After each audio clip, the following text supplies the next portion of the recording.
사랑하는 200만 도민 여러분, 존경하는 김태균 부장님을 비롯한 선배 동료 의원님 여러분, 김영록 지사님과 김대중 교육감님을 비롯한 공직자 여러분, 그리고 도민의 알 권리 증진을 위해 노력하시는 언론 여러분, 안녕하십니까? 우주항공수도의 메카 지붕없는 미술관 공출신 박선준입니다. 오늘 저는 도정 질문을 통해 도민의 보다 더 나은 삶을 위해 집행부와 함께 고민하고 건설적인 대안을 마련하고자 합니다. 성실한 답변 부탁드리면서 도정 질문 시작하도록 하겠습니다.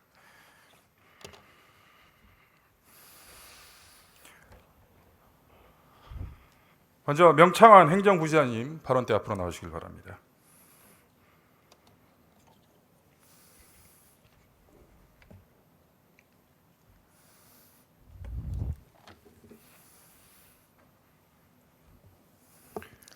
행정부지사 명창환입니다. 네, 공지역 출신 선배이신 명창환 행정부시장님과 저의 도정 질문을 시작할 수 있게 됨을 뜻깊게 생각하면서 질문 시작하도록 하겠습니다. 자리 한번 봐주시겠습니다.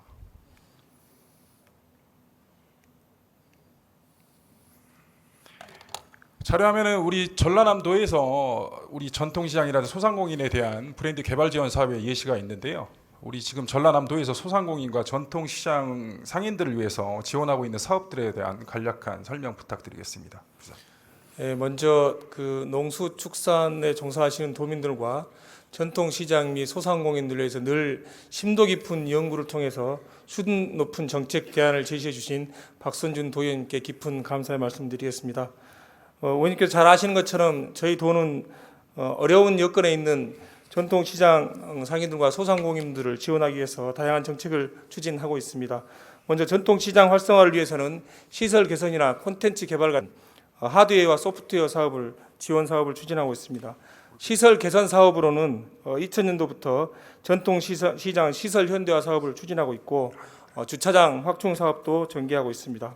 콘텐츠 개발은 지역 자원을 연계한 특성화 시장 육성 그리고 문화예술 공연들과 연계한 문화 르네상스 지원 사업도 추진하고 있습니다. 소상공인을 위해서는 금융 지원 사업으로 소상공인 육성 자금 이자 지원, 재기 지원 브릿지 보증, 청년 취약 소상공인 특례 보증 등을 추진하고 있으며 경쟁력 확보 사업으로는 디지털 전환 지원, 소상공인 홍보 마케팅 지원 등을 추진하고 있습니다. 네, 방금 부시장님께서 설명해 주셨던 것처럼 다양한 형태의 지원 사업을 펼쳐내고 있습니다. 그 사진을 보시면 우리 전라남도에서 소상공인들에 대한 브랜드나 이렇게 디자인 개발을 지원들을 통해서 2017년부터 제출해 주신 자료를 보면 183개의 소상공인들을 지원했고 대략적으로 40%의 매출 증가를 이뤄냈다는 자료를 받았습니다. 다음 사진을 보시면 특산품이라든지 이런 기존에 나왔던 제품들의 디자인만을 바꿨음에도 이렇게 제품의 매출이 1.5배 이상 증가했다는 자료의 기사 내용인데요. 이렇듯 예전에 상품을 그냥 단순히 담아내는 데 국한되었다고 생각됐던 제품의 포장이 지금 시대에서는 아주 소비자들의 판매 욕구를 증진시키는 중요한 마케팅 요소로 지금 대두되고 있는 상황인데 그렇게 동의하십니까? 부장님? 예, 잘 아시는 것처럼 저희 시설 개보수라는 이런 부분도 추진했습니다만 소비 트렌드가 변화하고 시장 상황이 변화했기 때문에 현장에서 지속적으로 디자인이라든지 브랜드 통합 부분들을 요청을 하셔서 저희 전통시장 브랜드 및 포장 디자인 개발 사업을 2016년도부터 추진하고 있습니다. 그걸 통해서 간판, 포장지, 쇼핑백 등을 개발을 했고요. 대표적으로는 한평 전통시장에서 나비와 소를 활용한 나와서 전통시장, 그리고 영광 같은 경우에는 굴빛골 영광시장 브랜드 개발을 추진했습니다. 이걸 통해서 말씀 주신 것처럼 실제로 현장에서 매출이 많이 증대했다고 하는 시장 상인분들의 높은 호평이 있었습니다. 네, 방금 말씀하셨던 것처럼 전통시장 지원 사업을 보면 일반적인 것이 뭐 접근성 편의를 위한 주차장 개선 사업이라든지 시설 개선 사업을 통해서 소비자들의 이런 판매하는 데 있어서 편의성을 도모한다든지 또 그리고 청년몰 사업을 통해서 기존에 있지 않던 사업들을 추진함으로 인해서 전통시장의 활력을 좀 불어넣어주는 사업들이 있었습니다. 근데 방금 앞서 말씀해 주셨던 것처럼 오늘 저는 우리 전통 시장에 앞서 추진을 하셨다고 몇 가지 사례들을 설명해 주셨지만 좀 다소 미흡한 부분이 있기에 전통 시장에 우리 전라남도를 대표할 수 있는 공통 브랜드를 개발하고 또 거기에 그치지 않고 포장재, 방금 앞서 설명드렸던 것처럼 포장재만을 바꿈으로 해서 매출이 대폭적으로 증가한 사례들이 있습니다. 그렇게 우리 전통시장의 공동 브랜드를 만들어내고 우리 전라남도를 대표하는 전통시장에서 일반적인 상인들에게 우리가 매출을 증가시킬 수 있는 어떤 지원 대책을 펼치고자 오늘 질문을 드리고자 합니다. 사진을 보면서 다시 한번 질문드리도록 하겠습니다. 이 오른쪽 사진을 보시면 여수와 제주도를 대표하는 아주 메가 히트를 치고 있는 이런 물품들이고 먹을거리인데요. 잘 만들어진 제품이기도 하지만 그에 또 다른 포장재가 잘 지원이 되었기 때문에 또 시너지 효과를 내지 않나 그런 생각들을 하고 있습니다. 또 이제 왼편에 보시면 우리가 시장 상인들을 갔을 때 우리가 시장을 갔을 때 일반적으로 접할 수 있는 뭐 떡이라든지 빵 같은 제품인데요. 이 다소 오른쪽에 비해서는 투박한 상호가 적혀 있는 사각 박스라든지 또 물건을 샀을 때 저런 단순하게 그냥 비닐 봉투에 담아주기에 저 시장에 가서 전통시장 안에서 물건을 사서 사람들과 나눠 먹고 또 어떤 답례품으로 주고자 함에도 불구하고 좀 다소 격식이 떨어지는 부분이 있어서 그렇게 하지 못하는 부분들이 좀 있었습니다. 그렇게 오늘 좀 제가 이렇게 질문을 드리고자 했고요. 우리 실과에서 제출해 주셨던 전통시장 브랜드 공동 브랜드 지원 사업대 현황들을 자료를 받아봤었는데 일반적으로 이런 로고 사업들 개발을 하고 그 시장에 대한 로고에 또 적혀 있는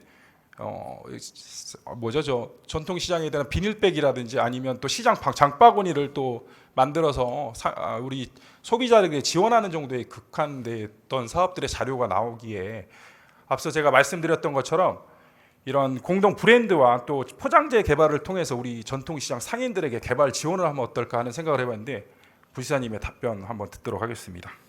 예, 말씀 주신 것처럼 저희 도는 농수축산물의 안전성, 신선도, 건강성은 무엇보다 뛰어납니다. 다만 이것들을 잘 포장하고 하는 부분은 좀 부족해서 저희들이 전통시장 공동 브랜드 디자인 개발 사업을 추진했습니다만 그 사업 항목에도 물론 쇼핑백이나 디자인 부분이 있습니다. 그런데 주로 공동 브랜드를 만들고 간판하는 부분들이 많이 치우쳐져 있어서 의원님 말씀 주신 것처럼 방금 우수 사례로 소개한 제품들을 보면 정말 세련되고 먹고 싶고 사고 싶은 생각이 듭니다. 그래서 물론 이제 벌크 형태로 파는 것도 뭐 필요합니다만 소비자들의 트렌드가 많이 바뀌었고 특히 신세대 소비자들은 뭐 제주도나 서울, 부산을 가보면 정말 세련된 디자인의 제품들이 많이 있습니다. 그래서 그런 부분들을 저희들이 조금 정책 안에 반영하기 위해서 기존에 저희들이 각 부서에서 추진하고 있는 것들이 중소벤처기업과의 소상공인 전통시장 디자인 개발 지원하는 사업이 있고요. 그다음에 이제 수출 기업에 대해서는 국제협력관실 그리고 농식품 유통과와 수산물 유통 가공과에서는 또 관련 부분들에 대한 지원을 하고 있는데 이번에 저희들이 이제 이런 문화적 감성과 디자인 부분들을 좀 같이 결합해서 산업적으로 지원하기 위해서 이번에 문화산업과를 신설을 했습니다. 그래서 이 부서가 컨트롤 타워가 되고 우리 각 부서에 흩어져 있는 부분들을 좀 연계해서 의원님께서 말씀 주신 부분들을 좀 정책적으로 확대하고 강화해 나가도록 하겠습니다. 네, 방금 부시장님께서 설명해 준 이유가 있었기에 제가 오늘 실국장님께 질문을 드리지 않고 부시장님께 오늘 발언대로 모시면서 답변을 듣는 이유라고 생각을 합니다. 한 국에 그치지 않고 여러 실국에서 종합된 의견을 모아서 우리가 사업을 추진해 나간다면 즉각적이고 바로 효용 가치가 있는 우리 소상공인들의 도움이 되는 사업이라고 생각하기에 앞으로 오늘 이 시점을 기점으로 해서 부시장님께서 많은 고민과 또 집행부에서 정책을 펼쳐주셔서 우리 소상공인들과 전통시장 상인들에게 즉각적이고 효용인 가치가 있을 수 있는 이 사업들을 좀 추진해 주길 부탁드리겠습니다. 예, 더 열심히 하겠습니다. 예, 질문 마치면서 마지막으로 또 우리 공군민과 전남 도민께서는 이번에 부임하신 우리 부시장님께 거는 기대가 아주 크다고 생각을 합니다. 그 기대에 부응해 주실 걸 부탁드리면서 질문 마치도록 하겠습니다. 예, 감사합니다. 자리에 들어가서 좋습니다. 다음은 김신난 도민안전실장님 발언대 앞으로 나와주시기 바랍니다.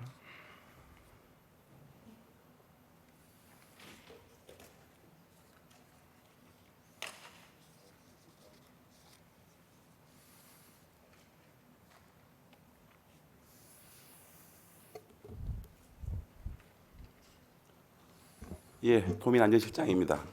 실장님 답변하시나 연일 고생이 많으셨습니다. 네, 감사합니다. 네. 아니, 급변하는 이런 기후 변화로 인해서 폭우 피해라든지 홍수 피해가 이렇게 대두되고 있는 이 현 상황에서 도민안전실의 위치나 책임감이 더욱더 커지는 시기라고 생각합니다. 그렇지 않습니까? 예, 그렇습니다. 최근에 이제 재난이 그 자연 재난이 계속 지금 심화되고 있고 특히 또 이제 사회 재난도 각 분야에서 발생하고 있어서 또 과거와 다르게 안전 문제가 굉장히 심각하게 대비되고 있습니다. 그래서 열심히 잘 대비하고 있습니다. 네, 열심히 해주실 거 부탁드리면서 예. 질문 또 드리도록 하겠습니다. 자료화면 보면서 질문 드리도록 하겠습니다. 신문 기사인데요. 기후 변화로 인해서 점점 더 강해지는 폭염 피해에 대한 기사 내용입니다. 그리고 다음 기사 내용은 이 폭염 피해에 취약한 계층이 70대 이상의 노령 인구가 폭염에 노출됐을 때 위험성이 크다는 자료이고요. 다음은 우리 전라남도 특성상 65세 이상 고령자 비율이 전국에서 최고로 높다, 한 25% 돼서 전국의 최고라는 나타내주는 그래프인데요. 이렇듯 65세 이상의 인구가 또 인구 비율이 높은 우리 전라남도 특성상 이 폭염 피해에 대한 우리 대비가 좀 더 세심하고 면밀하게 대비돼야 될 거라고 생각하는데 우리 실장님 생각은 어떠신가요? 예, 의원님 지적이 당연히 옳습니다. 지금 특히 이제 과거에 우리가 보통 이제 폭우, 그러니까 비가 많이 오는 폭우, 그다음에 폭풍, 태풍 이쪽은 이제 피가 굉장히 컸고 폭염은 이제 사실은 그렇게 그 관심도가 떨어졌거든요. 근데 이제 최근에 올해 같은 경우에 한 번도 폭염으로 비상이 발령된 적이 없는데 올해 처음으로 비상이 발령될 정도로 장기간에 고온으로 지금 폭염 피해가 굉장히 심각해서 앞으로 이 부분에 대해서 우리 또 중앙 정부도 그렇고 도 차원의 많은 관심과 예산 투입이 좀 필요하다고 생각을 하고 있습니다. 네, 이제 폭염 피해 관련해서 하나 질문 드리기 전에 영상 하나 한 편 보고 질문 다시 드리도록 하겠습니다. 스마트 쉼터라는 버스 정류장인데요. 여름에는 시원하고 겨울에는 따뜻한 곳입니다. 안으로 한번 들어가 볼까요? 폭염에 잘 어울리는 에어컨이 가동되고요. 교통정보를 알려주기도 합니다. 버스 도착하는 시간에 나가면 되고요. 늦은 귀가 시간에도 안전하게 귀가할 수 있도록 관제센터에서 볼 수 있는 CCTV와 기상밴도 연결되어 있습니다. 네, 보신 자료화면은 서울시 성동구의 사례인데 버스 정류장을 활용해서 무더위와 또 한파의 피해를 막을 수 있고 또 잠깐 쉬어갈 수 있는 공간으로 활용되는 건데요. 아주 발상의 전환이 좀 돋보이는 사업이지 않나 싶고 또 그러한 결과로 인해서 대한민국 공공디자인 대상 부분에 출전을 해서 우수상을 수상한 아주 좋은 시책이라고 생각을 합니다. 그렇게 저는 이 영상을 보면서 실장님께 한번 여쭤보고 싶은 게 우리 전라남도에도 많은 버스 정류장이 있지 않겠습니까? 예, 많이 있습니다. 그래서 지금 이 버스 정류장을 방금 앞서 보셨던 자료와 같이 폭염 피해, 우리 전라남도 같은 게 일반적으로 마을 회관이라든지 노인정을 활용해서 예.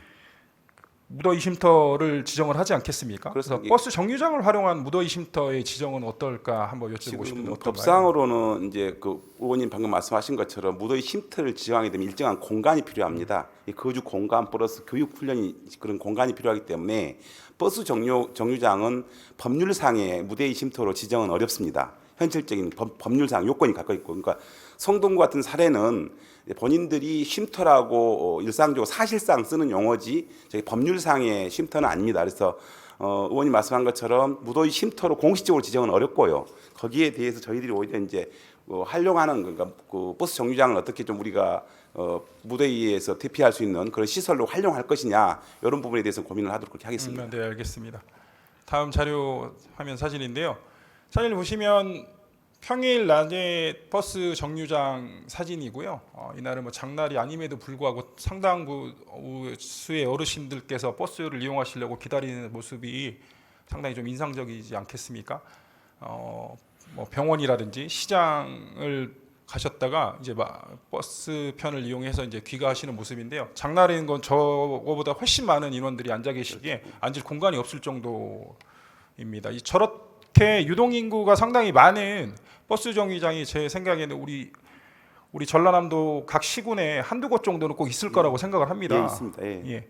그렇기에 저런 버스 정류장을 활용해서 앞선 성동구 사례처럼 무더위라든지 한파에 대비할 수 있는 마 장비를 설치해서 이런 폭염 무더위 쉼터의 지정은 안 되지만 폭염 피해 예비 장소로서 대피할 수 있는 장소로서 활용을 해보면 어떨까 싶은 생각에 오늘 질문을 드리고자 합니다. 예, 실장님 어떠신가요? 예, 그 좋은 의견이시고요. 아이디어입니다. 그래서 저희들이 이제 현재 동원의 버스 정류장에다가 폭염 저감 시설은 해주고 있거든요. 몇 군데 지금 현재 4개 시군이 한 30개 버스 정류장에다가 그 에어 커튼이라든지 쿨링 포구 이런 것들을 좀 지원을 해서 하고 있습니다. 다만 문제는 시군에서 이제 어차피 그 매칭을 좀 하거든요. 시군이 이제 신청을 좀 해줘야 되는데 그래서 저희들이 시군이 지금 현재 관심이 좀 없고 그 동안에 이제 특히 코로나 때문에 밀집 장소가 안 돼서 그 부분이 좀 부진한 부분이 있습니다. 그래서 기존에 우리가 지원하고 있는 사업들을 꾸준히 추진을 하고 만약에 의원님 말씀하신 것처럼 저렇게 그 성동구 사례처럼 저런 쉼터가 하나 필요하다고 한다면 이제 시군에서 매칭이 없으니까 특교세가 재난 특교가 있거든요. 그래서 만약에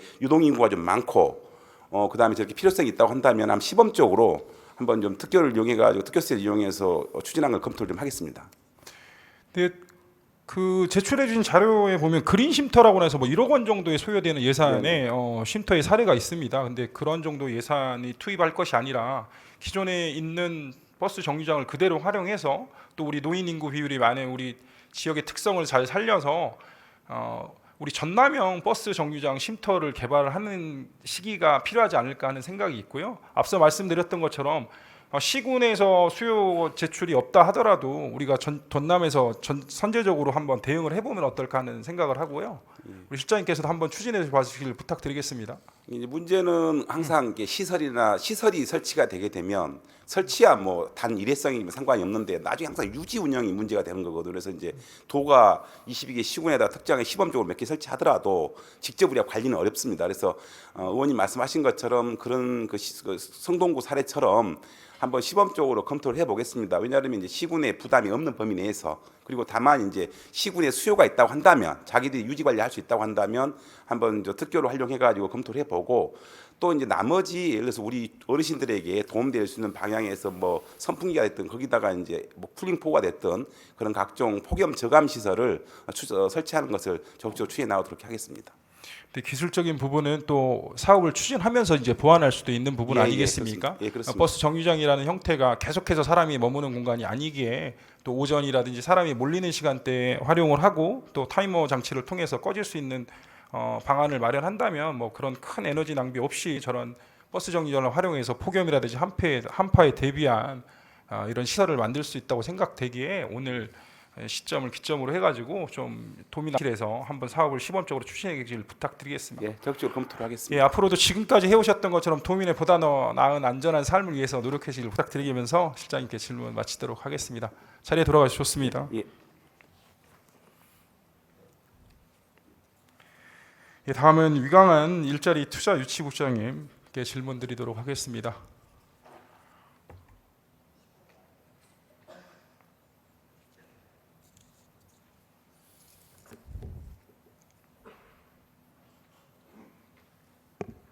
예, 일자리 투자 유치국장입니다. 국장님 안녕하십니까? 예, 저는 오늘 공공 배달 앱이라고 해서 최근 들어서 저희가 음식을 배달을 하면서 시켜 먹을 때 쓰는 전라남도에서 지금 시행하고 있는 먹개비에 대해서 질문을 드리고자 합니다. 작년 2022년 7월부터 시행이 된 사업으로 알고 있는데요. 이 사업에 대한 간략한 개요와 추진 현황들 설명해 주시길 부탁드리겠습니다. 예, 먼저 우리 소상공인들의 그 경영 개선을 위해서 그 경영 개선을 위한 공공 배달 앱에 대해서 깊이 관심을 가져주신 데 대해서 감사의 말씀드립니다. 그러면 잠깐 좀 설명을 드리면 의원님께서도 잘 아시겠지만 그 코로나 이전에 그 배달 앱 시장이 규모로 보면 약 한 5조 원에서 21년도에 보니까 25조 원 이상으로 한 5배 이상 성장을 했더라고요. 근데 이제 문제는 그 민간 배달 앱의 그 상위 그 3개사가 차지하는 비중이 한 95% 정도 되고 있고 특히 1순위 업체가 한 60% 이상 차지하고 있어서 거의 그 독점에 가까운 과점 형태를 띠고 있습니다. 그래서 상위 업체들의 그 시장 지배력이 워낙 높다 보니까 그 수수료율도 한 6.8에서 15%까지 굉장히 높은 편입니다. 그래서 이후에 우리 그 도내 소상공인 부담을 좀 줄이기 위해서 저희가 그 공공 배달 앱인 먹개비를 작년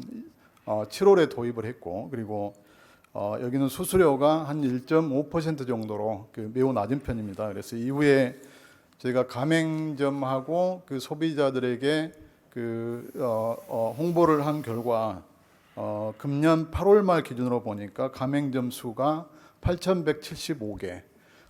이게 그 우리 도에 배달 가능한 업체 기준으로 보면 한 11,000개 중에 한 74%가 가맹이 돼 있습니다. 그리고 매출액이 100억 원 이상을 달성을 해서 그 1년 만에 매출액 기준 보니까 약 30배 정도 성장을 했습니다. 네, 설명 잘 들었습니다. 예. 좀 추후에 또 자세한 부분은 더 여쭤보기로 하고요. 방금 앞서 설명해 주셨던 것처럼 소상공인들에게 혜택을 주기 위해서 민간 배달앱에서 많은 수수료를 지불하는 우리 전라남도의 소상공인의 지원 대책을 마련하기 위해서 먹개비 사업이 시행됐다. 그렇게 이해를 하면 되겠습니까? 예, 그렇습니다. 예. 예, 자료화면 띄워주십시오. 앞서 말씀드렸던 거 2022년 7월 14일 공공배달에 먹개비가 사업이 시작이 되었습니다. 수많은 장점과 또 소상공인의 혜택을 줄 수 있는 사업이기에 많은 기대를 걸고 있지 않겠습니까? 그리고 우리 전라남도뿐만이 아니라 12개 광역시도와 지자체에서 동일 브랜드 먹개비로 해서 사업이 시행되고 있지 맞습니까? 예, 예, 그렇습니다. 예. 이렇듯 앞서 설명해 주셨던 것처럼 소상공인들에게 많은 혜택과 지원을 할 수 있는 사업이기에 이 사업이 성공적으로 잘 이루어져야지만 우리 지역의 상인들에게 많은 혜택이 갈 수 있지 않겠습니까? 예. 그래서 오늘 지금도 많이 제가 작년서부터 계속 쭉 지켜봤는데 많은 개선과 또 직관적으로 많이 노력을 해주셔서 이용하기에 좀 개선이 되고 있지만 다소 어느 정도 좀 불편한 부분도 있고 또 가맹점 가입률에 대한 이런 부분에 끌어올려야 될 필요성이 있기에 제가 오늘 몇 가지 좀 질문 드리고 제안 드리고자 합니다. 자료화면 보시면서 설명드리겠습니다. 왼쪽은 먹개비 배달 앱이고 오른쪽은 민간 배달 앱의 표시인데요. 잘 이해가 안 되실 수도 있는데 좀 비교 드리자면 지금 현재 시간 7시 24분 왼쪽에는 20분 전 정도에 저희가 주문을 했고 대략적으로 7시 44분에 주문이 배달이 완료된다는 표시가 나와 있습니다. 왼쪽에는요. 그래서 소비자 같은 경우는 기다리고 있는 상황인데 7시 25분, 그러니까 24분 정도에 그때 바로 이제 배달은 완료된 상황이어서 배달이 시작됐다는 표시가 안 나와 있는데요. 그에 반해서 오른쪽에 민간 배달 앱 같은 경우는 주문 완료돼서 조리하는 중에서 또 그 다음으로 이제 배달 라이더들이 배달을 시작하면 배달이 시작됐다고 이 표시가 바꿔주는 아주 별 큰 차이가 아닐 수도 있지만 소비자들 입장에서는 음식이 조리가 끝났고 배달이 시작되었구나는 걸 알 수 있어서 좀 기다리는 데 있어서 어느 정도의 좀 편의성이 있지 않을까 해서 이런 부분은 충분히 기술적으로 우리 먹개비도 보완할 수 있는 사안이기에 오늘 국장님께 질문 드리고 이 부분 좀 보완할 수 있는 방법을 찾고자 합니다. 국장님 예. 어떻게 생각하십니까? 지금 지적해 주신 부분에 대해서는요, 앞으로 좀 보완을 해 나가고, 그리고 그 외에도 그 사용자를 위한 접근성 그리고 편의 서비스 등을 개선하고 저희들도 준비를 하고 있습니다.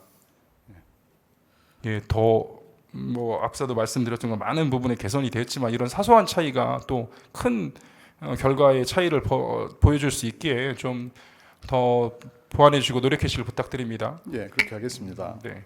그럼 다음 자료 화면 보시겠습니다. 아까도 우리 국장님께서 간략하게 설명해 주셨던 것처럼 지금 가맹점 현황들에 대한 그래프 나타내고 있는 자료인데요. 목포, 여수, 순천을 제외하면 나머지 시군에서는 좀 가맹점 가입률이 좀 떨어지는 자료인데요. 좀 더 가맹점률을 끌어올려야 될 일단 필요성을 좀 느껴지는 자료라고 생각합니다.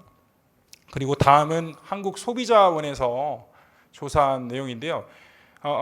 공공 배달 앱을 이용하지 않고 민간 배달 앱을 이용하는 이유에 대해서 왜 이렇게 공공 배달 앱을 사용하지 않고 민간 배달 앱을 사용하느냐 그런 질문을 드렸던 사안에 결과가 나온 건데 1위는 등록된 음식점이 더 다양하기에 민간 배달 앱을 사용한다는 21.7%의 내용이 있고요. 2위는 할인 쿠폰 등 이벤트가 마음에 들기 때문에 민간 배달 앱을 사용한다고 나와 있는데요.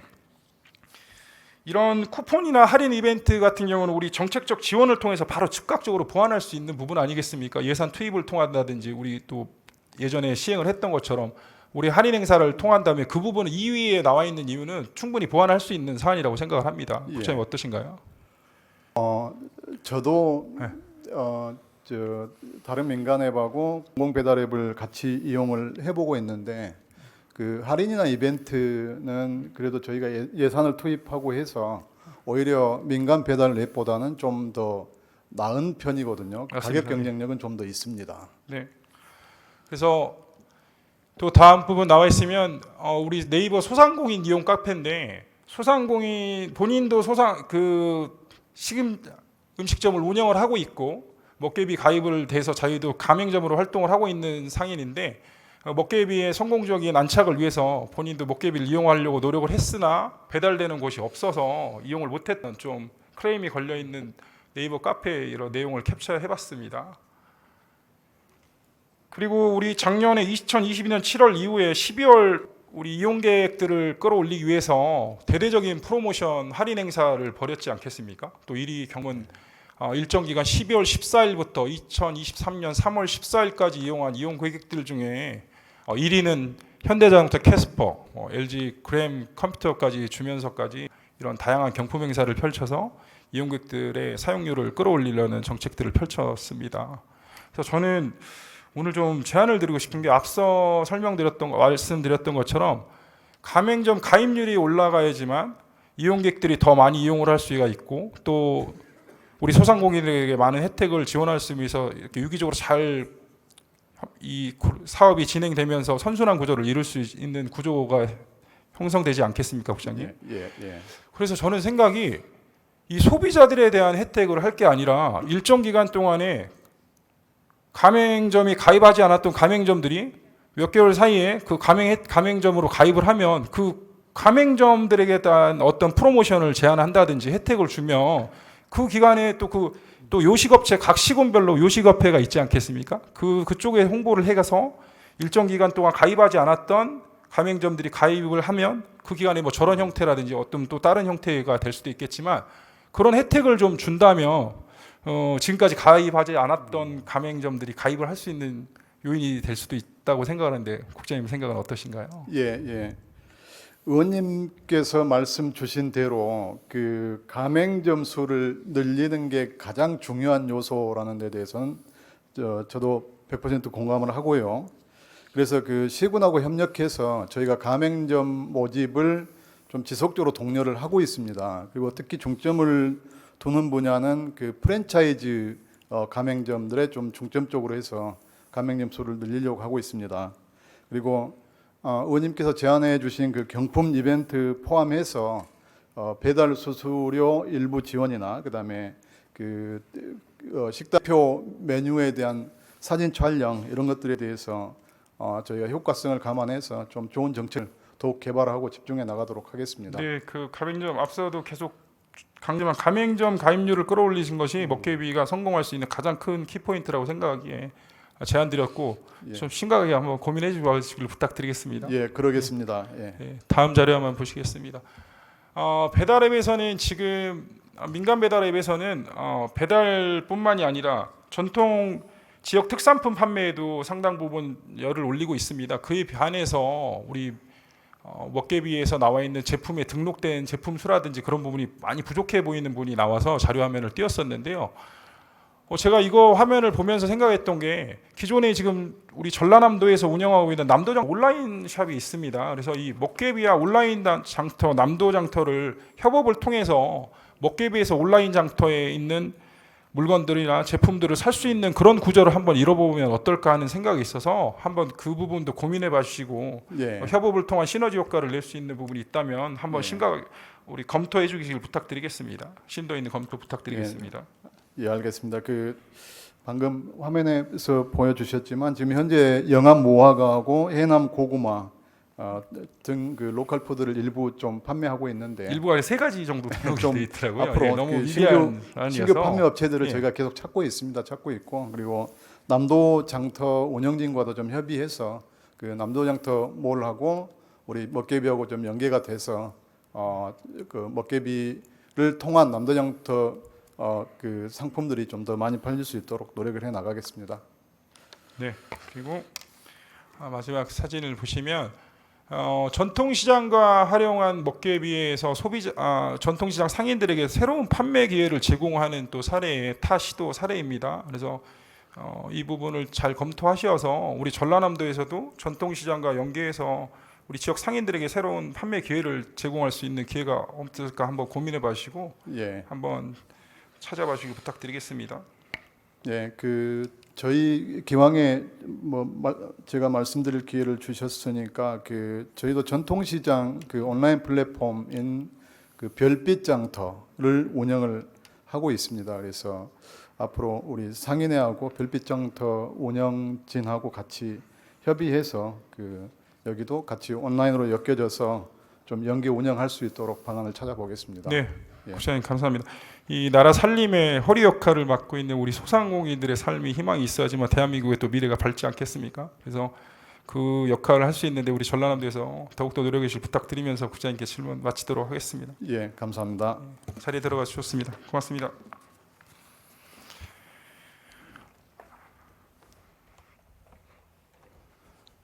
다음은 김대중 교육감님께 질문 드리도록 하겠습니다. 김대중 교육감님 발언대 앞으로 나오시기 부탁드리겠습니다.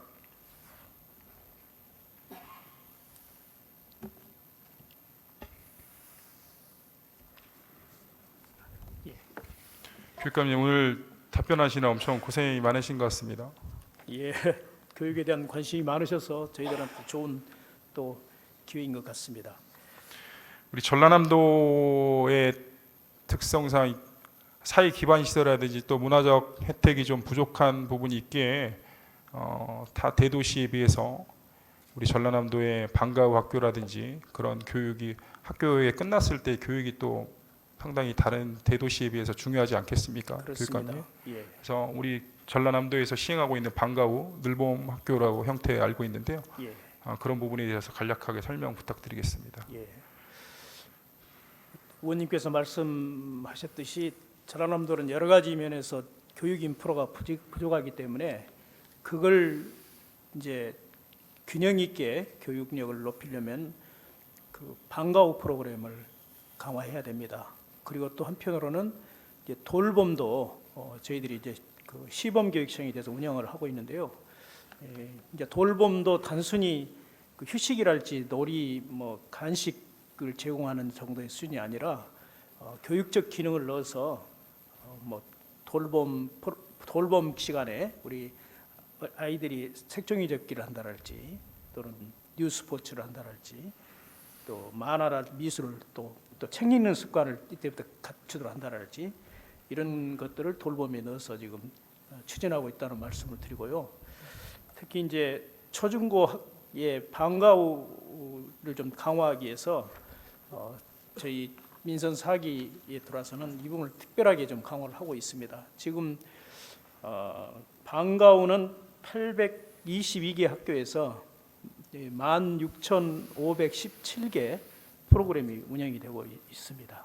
네, 또 방금 설명해 주셨던 부분에 더 덧붙여 말씀드리자면 또 전라남도가 도시와 또 농어촌에 공존하고 있는 또 형태 아니겠습니까? 그래서 네, 그렇습니다. 또 농어촌은 또 지역 특성을 잘 살린 또 방과 후 수업이 준비가 필요하다고 생각을 합니다. 예. 이렇게 그에 관련돼서 한번 자료화면 보면서 질문드리도록 하겠습니다.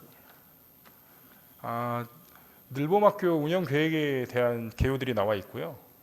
어떤 식으로 진행되겠다든지 그런 부분에서 설명들이 나와 있는데요. 그 중에서 하나 가장 강조드리고 싶은 부분이 우리 농어촌의 특성을 잘 살려서 새로운 방과 후 교육을 만들어낸다면 지역사회와 지자체와 연계한 모델이 중요한 부분이 아니겠습니까, 교육감님?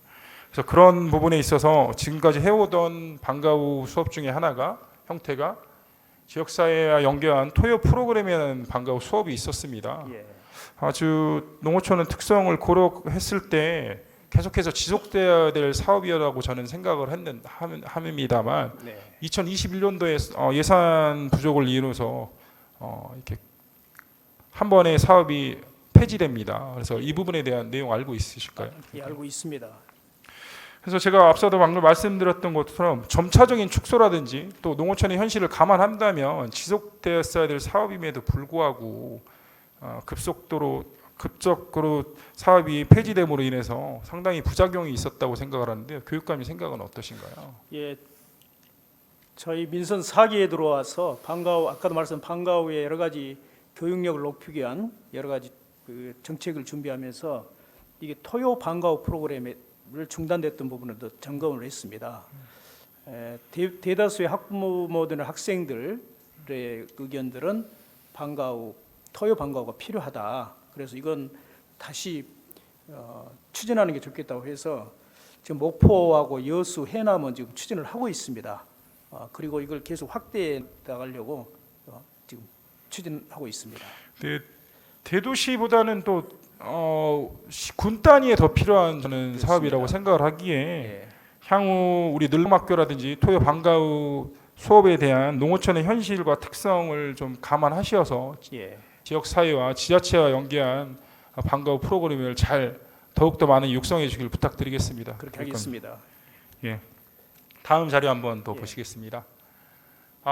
올 초죠. 되게 사회적으로 많은 이슈가 됐던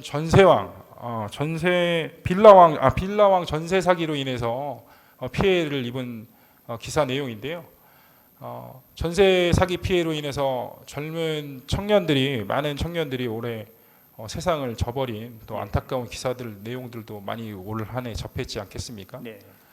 그만큼 우리 청년들이 사회에 진출했을 때 제대로 된 경제 교육을 받지 못하고 바로 사회에 진출해서 저는 그런 부작용이 생겨났다고 생각을 합니다. 예. 교육감이 동의하신가요? 그렇습니다.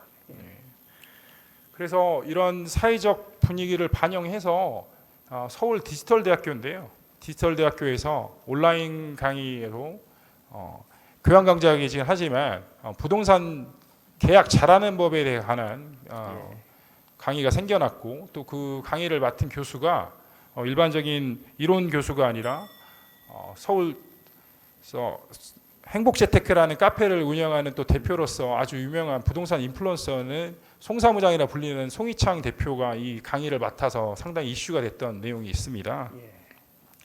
그렇듯 최근 사회에서 책에서 나오는 이론적인 내용이 아니라 우리 사회 청년들이 진출했을 때 바로 즉각적으로 효용 가치가 있는 교육들이 필요하기에 이런 교육들의 프로그램이 나오는 거 아니겠습니까, 교육감님? 예, 그렇습니다. 또 다음 자료 화면 보시면 부자 아빠 가난 아빠로 유명한 로버트 키요사키가 개발한 캐시플로우 퀴즈 게임이라고 해서 게임을 통해서 현금의 흐름, 경제의 논리를 익힐 수 있는 게임의 내용이고요. 예. 또 오른쪽에는 펠리스는 돈을 사랑해라고 해서 요즘 최근에 MZ세대에서 아주 큰 인기를 끌고 있는 세이노의 가르침이라는 책의 저자가 추천한 어린이 추천 경제 도서인데 예. 어린이 도서임에도 불구하고 제가 읽어봤는데 어린이인 저에게도 아주 네. 유용한 내용들이 많았던 우리 책인데요. 그만큼 우리 학생들에게 바로 이렇게 실질적으로 효용 가치가 있는 교육들을 마련해서 유년 시절부터 교육을 해야 된다고 생각하는데 이에 대한 우리 교육감님의 생각은 어떠실까요? 예, 경제 교육이 굉장히 저희 낙후되어 있는데요. 경제 교육을 그 의원님 지적처럼 그 학생들이 어렸을 때부터 경제 교육을 할 수 있도록 교육을 해야 한다고 봅니다. 이제는 이제 단순히 그 교육을 받는 걸 떠나서 본인이 스스로 그 현금을 가지고 그걸 사용하고 또 저축도 하고 하는 그런 그 활동이 실천적 교육 활동이 있어야 한다고 봅니다. 지금 교육수당이 내년 3월부터 지급될 때 그 사용처랄지 또 학생들이 그걸 어떻게 사용할 것인가 하는 것도 교육이 필요한데요. 그 안에 가장 중요한 그 목적이 하나가 경제 교육을 시키는 목적이 있습니다. 바우처 카드도 사용처를 그 우리가 개발하고 또 아까 말씀드렸듯이 경제 교육에 대한 온라인 교육이랄지 AI 교육을 스스로 이렇게 바우처 카드로 제시해서 활용을 하게 된다면 그 스스로가 경제교육이 된다고 해서 내년 학생 교육 수당을 지급하면서 경제교육이 같이 될 수 있도록 그렇게 추진하겠습니다. 네, 그만큼 앞서 설명해 주신 것처럼 우리 바로 실생활에 바로 적용 가능한 교육 프로그램을 준비하고 유년 시절부터 또 방금 말씀 학생 수당과 연계해서 실질적으로 학생들이 느낄 수 있고 체감할 수 있는 그런 교육을 만들어 주길 부탁드리겠습니다. 교육관님. 제가 오늘 마지막으로 좀 한 말씀 더 드리고자 하는 게 2006년도에 미래학자인 엘빈 토플러가 한국 박사가 한국에 방한했을 때 한국의 학생들은 15시간 이상을 사회에 나가서 필요 없는 지식을 쌓기 위해서 하루에 시간을 소비하고 있다는 지적이 있었습니다. 그래서 17년이 지난 지금의 시점에서 과연 우리는 이 지적에서 자유로울 수 있는가 하는 의문이 들면서 앞으로 우리 전남의 미래인 학생들이 자라나서 우리 사회에 첫 발을 내디뎠을 때 어려서부터 받은 제대로 된 경제 교육을 통해서 우리 이 사회의 주역으로 나갈 수 있는데 우리 전남 교육청이 그 역할을 해주실 거 부탁드리면서 교육감 질문 마치도록 하겠습니다. 예, 그렇게 하겠습니다. 감사합니다. 네, 잘 부탁드리겠습니다. 예, 이상입니다.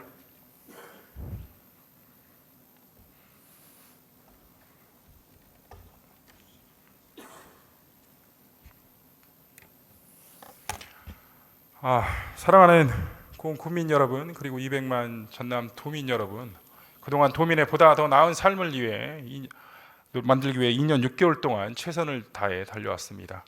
모두가 행복한 전남 행복 시대를 만들기 위해 최선을 다하겠다 약속드리면서 이상 도정 질문 마치도록 하겠습니다. 끝까지 경청해 주셔서 감사합니다. 네.